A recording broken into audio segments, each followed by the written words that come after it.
Welcome in to a very exciting episode of Beyond the Game with Hal. Today, I welcome an in-game DJ for the Texas Rangers, Chris Statzer. Chris is one of the best DJs in the entertainment world. He does the in-game DJing for the Texas Rangers. He knows his role. He's an energetic guy. I'm excited to have him on, and it's going to be a great show. Welcome in, Chris. I'm happy to have you. Let's do it, buddy. I'm excited, man. I'm happy to be here. Happy to talk sports and talk entertainment. Right. And those are two businesses, sports and entertainment, that you just mentioned that people thrive off of. People do that for their enjoyment, they do it for fun, and you get to Yeah, work in it. yeah. What is it like for you to provide other people's fun? It's something I've wanted to do my entire life. Like I before I got into the sports entertainment world, I was an actor. So I always loved telling stories and being able to tell stories, whether it's through words or through actions. And on the side, I did a lot of sports entertainment, worked with the Frisco Rough Riders. That was my first job when I turned 15. So started working there, started getting an introduction to sports entertainment. Now here we are, man. We're telling a story using music rather than actions and words. Right. And music gives just as much energy as words, but that doesn't Yeah, just go with the music. Obviously, the music selection is a big yeah, thing, but it's the yeah. body language that you present it with and you're leading up to it. What is it like to bring that energy, not just with the music that you're playing? Dude, it's one of those things. It's like it's just crazy. It is. It's one of those things that yeah, that's the best way to describe it, man. It's like it's It's one crazy of those because things it's that you're like, yeah. I'm that guy. I can do this. You don't really have any second thought into it, is where I'm R- getting at. Right. Yeah. It's one of those that's like my job is to bring the energy of the stadium and bring the energy of the game, win or lose. How do we tell a story of you as the fan coming in, having a good time? Again, regardless of the outcome of the game, how do you tell the story of like, hey, I had a great time at the ballpark, a great family atmosphere. Let's come back and do it again. Right. It's all about that return rate and getting people to do the same thing. But you Exactly. can't be boring and just take it easy and be like, hey, I got the No. same playlist for 3 game series. This is game one, game two, and game three. These are the songs I'm going to play for the whole season. That's not Yeah. going to work out because they're season ticket No. holders who are there for the majority of games. How do Yep. you differentiate what music you're playing based on the atmosphere of the crowd, depending if they're already excited? You need to get them more excited, what type of game it is, all Yeah. those factors. So really, realistically, for my job, the biggest thing is I always say coming into the game, pregame up until first pitch. That's all planned, right? Like we have a script, we know what's happening. I know I've got batting practice to start. Then we've got some lull time in between visiting batting practice and first pitch when I get all the grounds crew stuff ready. So that's where I get to like kind of sit there and be like, okay, what kind of vibes am I feeling today? Obviously, as the saying goes, you're never going to please everybody with what you play, but what kind of vibes am I feeling? Let me put my energy out there. And then, when I'm sitting up in the booth and waiting for first pitch to happen, I'm able to actually kind of like look around and see what people are dancing to. And so it's like, okay, cool. If I look around and see like, hey, we're dancing to more country today, maybe I'll be a little heavier on the country for that day. Or, hey, they're getting into hip hop today. Let's go more hip hop and stuff like that. But once we're in the game and stuff like that, man, it is pitch by pitch. It is situation by situation. And that's where my job gets fun because I can't plan what's going to happen next. I have to plan what's going to happen with each pitch and have songs ready for each moment that may come up, whether offensively or defensively. Right. And in baseball, the game can change literally within milliseconds. Milliseconds. In football, the games doesn't change that quick. No. Basketball, no. There's no other sport that really can change as quick as baseball so many times as baseball. So you Yeah. really got to be on your toes. And you mentioned earlier you worked baseball with the Rough Riders. What were some Yeah. experiences you had with them that helped you as you just got into doing it with the Rangers? It was really learning of, okay, like how do we take a broad fan base of, you can have anywhere from 6,000 fans to 10,000 fans. How can we create a moment with each of these fans? So I was on the entertainment crew. So I was part of the people that were dancing on the dugouts, throwing out t-shirts. As they say in Disney, I was really good friends with Deuce, the mascot out there. So it was being able to interact with those kids and interact with those families and figure out ways to create moments. And it's like, okay, cool. Now I'm kind of seeing what other people have done that worked in that. Like, so when you're down the field, I'm listening to the DJ up there. I'm listening to what the people upstairs are calling for the show. And it's just kind of like listening to these people start to tell a story of a game. And it's like, oh, okay, cool. Let's try this. And then, yeah, I guess that's the best way to put it right there. Right. And you mentioned something of learning the best from other guys. Hmm. And you're not the only in-game DJ. There's 29 other MLB ones, 32 Yep. NFL, NBA, all these different colleges. How do Yeah. you talk with these other DJs, see what's working, or if you go to another game for fun, you see what they're playing and you're picking up on that stuff, not just the game. Yeah, so that's but for at least for baseball, my biggest thing is I always try to travel to a different stadium every year. I want to hear what the DJ does. If it's in a city that I'm familiar with somebody on the game day presentation staff, I'll absolutely reach out and just kind of be like, "Hey, would love to meet your DJ," all this stuff, and just kind of like pick their brain a little bit. Especially during the World Series, I actually got to know the Diamondbacks. They have a few DJs on their roster, so I got to know them a little bit and kind of be like, "Okay, cool." And it's when you're listening on TV, you're kind of listening to what they're doing and listening to their stuff. I know everyone's listening to the commentators and stuff, but I'm always trying to listen to um in the broadcast world, it's called nat sounds, the natural sounds of the game. So it's, I'm listening to what music are they playing, what crowd prompts are they playing, um the Los Angeles Angels, for instance, like I listen to them a lot because they have really good nat mics that pick up the ambient sounds of the game. And so it's being able to listen to what their DJ is doing and listening to, like, okay, if our players get hurt, what are they playing during an injury? Or if their players get hurt, what are they playing during an injury? And it's being able to kind of almost pick their brain without directly picking their brain. You really, when you've done this for a little bit, you start to really kind of see the messages and stuff that these DJs are sending out when they're playing music. And it's like, okay, I can either incorporate this in my game or be like, hey, I'm going to stay away from that one.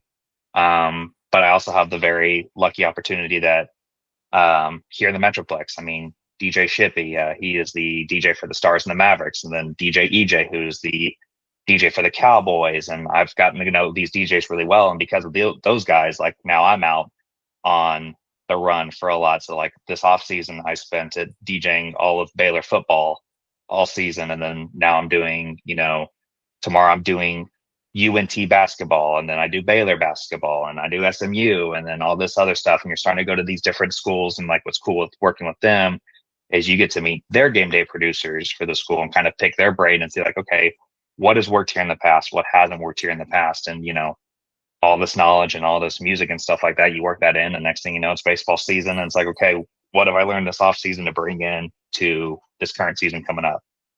Right. And those same fans that are going to like the Baylor games or Hmm. these other Dallas teams are probably going to be the same fans, majority that are going to Rangers Yeah, games. So it's what yeah, do they like picking up on those cues? But like injuries, you mentioned, that's a huge thing. yeah. What type of music do you want to listen to when a player had a season-ending injury and no one wants to experience something like that? So That's we like had, one of the yeah. worst scenarios, and like you got to find a way to still keep the crowd engaged because the game's going to go on.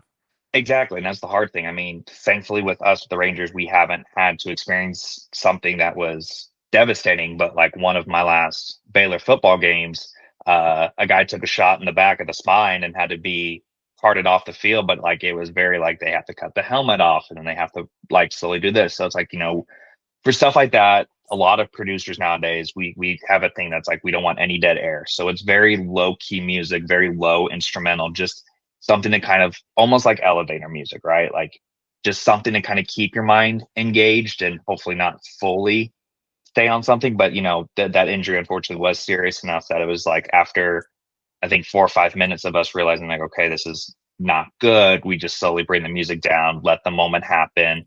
Um, and it's an opportunity for the fans to give that player love when that player comes up and raises his fist in the air, like, hey, I'm okay. And, let them have it. The hard thing in our world is getting back into the game when something like that happens. Like that injury delay, I think that lasted 15 minutes or so. And, I played music, I think, for like 4 or 5 minutes, but for the rest of that, it was just silence. And,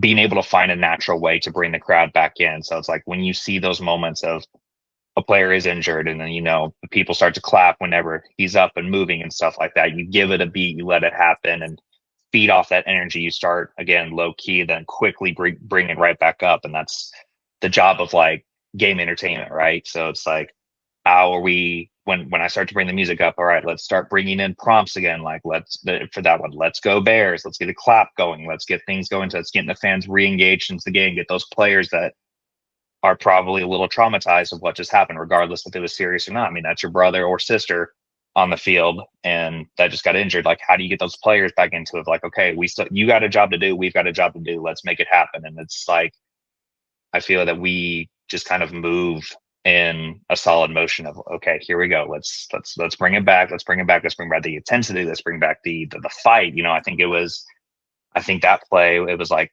third. It was Baylor was on offense. I think it was like 3rd and 3. So it's like, how do you turn up the intensity again, get the fans in the game, get the players back in the game to be like, okay, 3rd and 3, let's get that first down and move on. Right. And that actually saying an injury and like the crowd just going silent and then like Yeah. exploding when they got up was Michigan Ohio State game a few years when Kevin Zeiler got hurt. I remember like that stadium going insane once he got off the field. Yeah. And like that's just for like the people at home too. Like it brings in like when they stop, even the broadcasters stop talking, then you just let them hear the field of play. That's Yeah. like without the music, you just everything's in the moment. But another thing that you mentioned was getting on the video board, let's go Bears or crowd noise up. Do you work directly with the person who's the AV person who's putting all this stuff up? So a lot of the time, yes. It kind of depends on what venue we're at. With the Rangers, like the guy, my boss, who's also named Chris, we literally sit right next to each other, and so him and I are going back and forth the entire time. Like, the way a lot of these things work is we get what's called a game script, and so we are able to see every inning break, everything that's like, okay, this is what's coming up. This is what the kind of event we're having. This is who the sponsor is and stuff like that. So it's like we can kind of pre-plan, okay, for this event, this is the kind of song. And like we always say, this is the kind of song or energy we want, because it's like, if I say I want this specific song, well, if something bad happens in the game and I play that specific song that may totally tell a different story, you're going to get fans that come at you on social media of like, why would you play this song after X happened and stuff like that. So it's being able to find music and stuff that fits with that mood or that general or that genre of what we're trying to go for without sending the wrong message. Right. And with that too, you got to work with Hannah too if she's got to say something or if there's like a interview or a competition during the inning break. It's a perfect time to build the connection with the people around you. Yeah. But another thing with being in the ballpark and doing all that is the game and the music is really fun, but sometimes the game's not that fun sometimes, and they could be getting blown out. There's 162 games. You're bound to get blown out at least once. Exactly. And the stadium could be emptying. How do you still keep that same energy and not just like give up almost on your job when the game's out of reach? Yeah, so I mean that's the exact mentality. So like I grew up with baseball, and I understand it's a 162 game season. You're gonna lose a game or two. You're never gonna go 162 and 0, no matter how many times we tried. Even if the Super Dodgers team can do it, which I don't think they will, but they have the players to do it for sure. But you're never gonna win more than 120, 115 games. That's just exactly. You're gonna have a bad night. I don't care Exactly. how good you are. You're gonna get hit. One team's gonna explode you.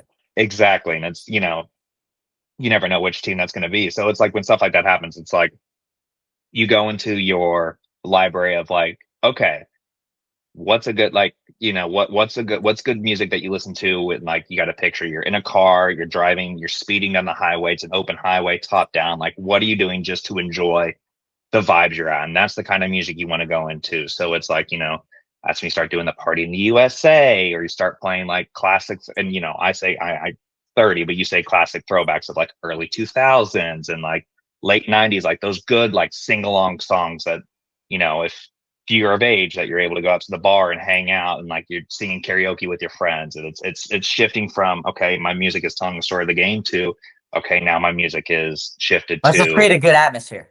yeah, it's create a fun atmosphere. And it's, at the end of the day, with the new pitch clock rules and stuff like that, you're looking at games that are under 3 hours for the most part. It's making sure like, okay, cool. If it's that bad, then I've got an hour to just make it a really fun atmosphere. And, you know, doing enough weddings, doing enough corporate events outside of the ballpark, you learn really quickly, like, okay, this is the kind of music that works. This is what gets people dancing, singing, and all that other stuff. And, and you'll notice it too when stuff like that happens, like more fans end up on the video board. It's like, okay, let's get the singing fans, the dancing fans, like let's get them up to show like, hey, we're here to have a good time and stuff like that. 1000%. And like, Yeah. that's like when you get like the blowouts and the fans are crazy and they're just having a good time. Mm-hmm. Maybe the ballpark's 40, like 75% empty from what it originally was, but those 25% who are still there are having the time of their lives. Yep. And it's like I said earlier, it's, and like one of the best examples is in college football when there's like a bad team and like now the taking their shirts off in negative weather, like those are like the best vibes in the stadium.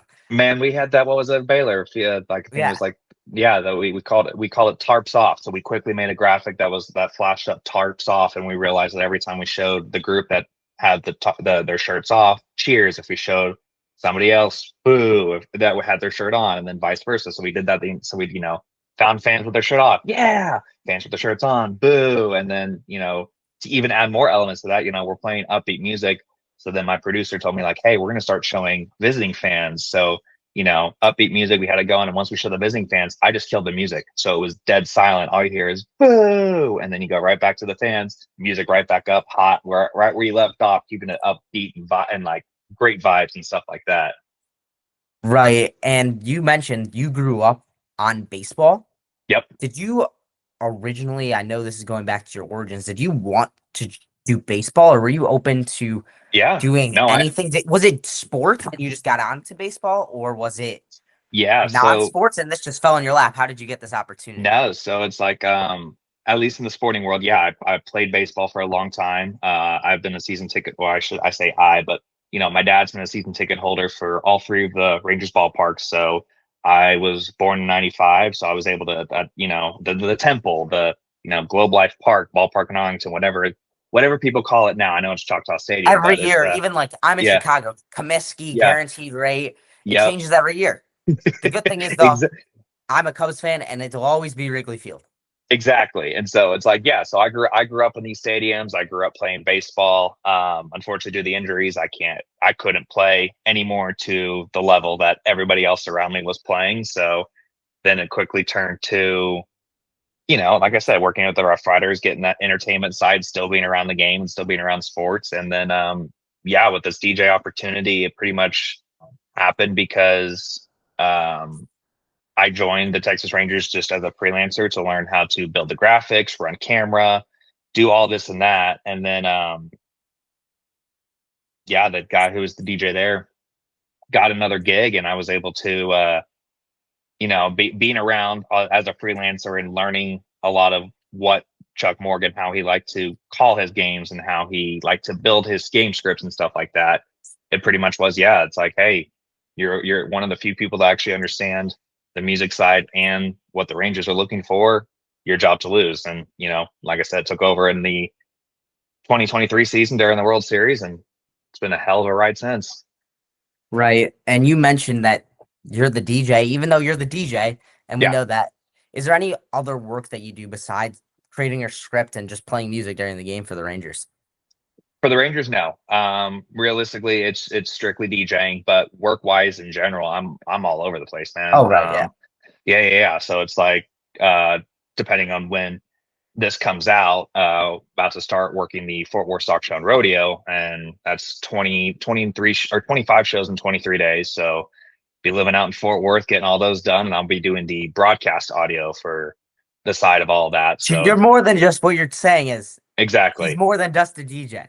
Exactly. So it's like, and then when I work at other places such as, UTA and College Park Center, or like it's Dickies Arena, or, other places, I'm running camera, I'm running graphics, and it's keeping me in this world of sports entertainment without getting burnt out and having to always do music. And it gives me the opportunity to listen to other people and how they work and stuff like that too.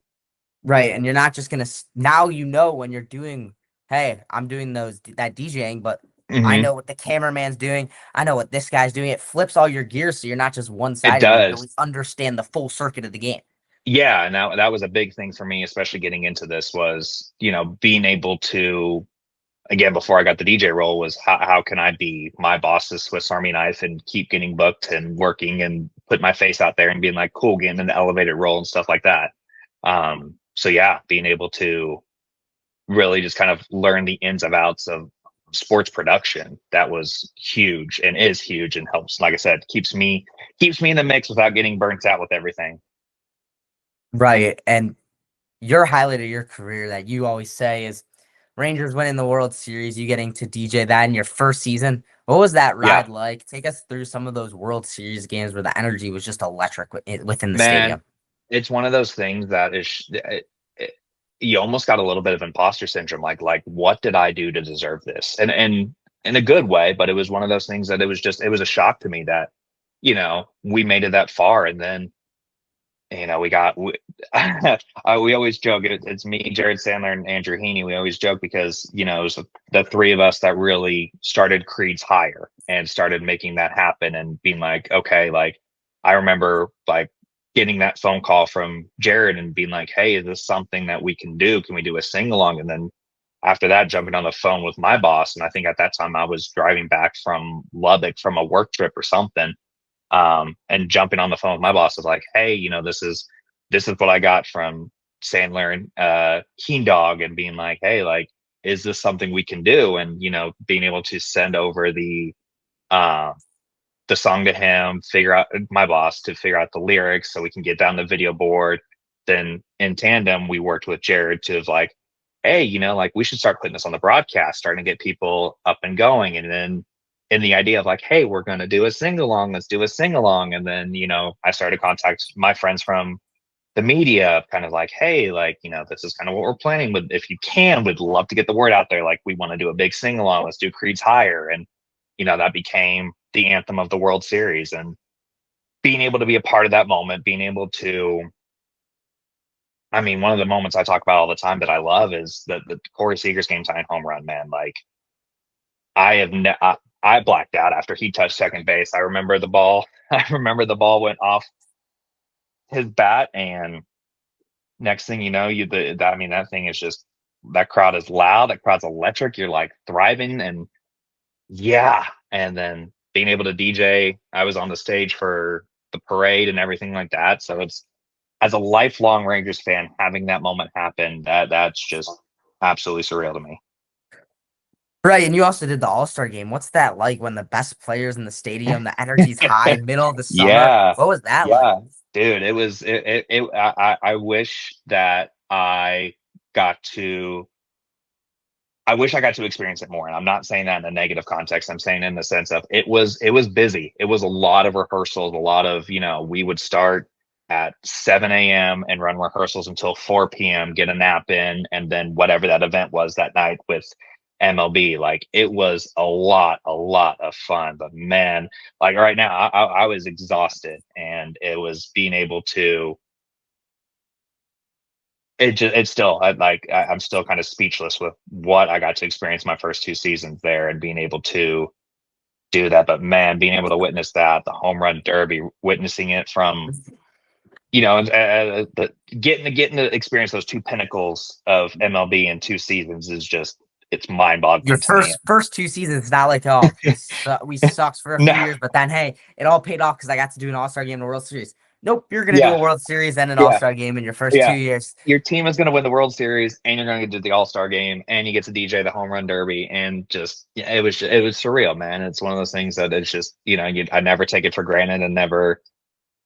I'm just so appreciative of where I'm at, and being able to have experienced that as a lifelong baseball fan. Just, I don't think I will ever understand what that will truly mean to me until it's like I'm retired and get to lay back and be like, I did that. That was awesome. Me. And yeah, shout out, forgot to mention, shout out Jared Sandler, who was on the show. Great Dude, guy. love Jared, man. I got like the whole Texas media squad on here. I might have to be Yeah. like a Rangers fan now. You might have to, man. We're good people. We're good people. But I always say, like, never hesitate to reach out to those people, because it's, they really are some incredible, incredible people, and we are a very lucky organization to have those people with us I for mean, sure. I think the systems and operations with all the people that you guys have in the organization, I mean, it should be running pretty smoothly. Yeah, it absolutely does, At man. least it's a fun place to be, I can tell for sure. It very much is, man. It's a very well-oiled machine, regardless of what's on the field. It's we are enjoying what we do for a living, and we enjoy the networking opportunities and just being able to meet some fantastic people in this industry for sure. All right. To conclude here, we have the final 14 questions. They've been done Ooh, with everyone. Let's get right into them. hit me. Final 14, rapid fire pace. Chris Statzer, who's your idol? Ooh, my idol would be. Ooh, that's a great question. You said rapid fire. I didn't even think about it. Um, wow. If I had to say an idol right now, I think the biggest thing, it's a movie character, but I'm obsessed with the movies and stuff like that. Tony Stark, man. Like, regardless, I'm a huge Iron Man guy, but just the drive, the motivation, and just the suave about him. I'm like, yes, let's go. Favorite fast food? Ooh, favorite fast food. Hawaiian Bros right now. I'm really digging Hawaiian Bros. Favorite school subject? School subject, geography. Biggest fear? Ooh, um,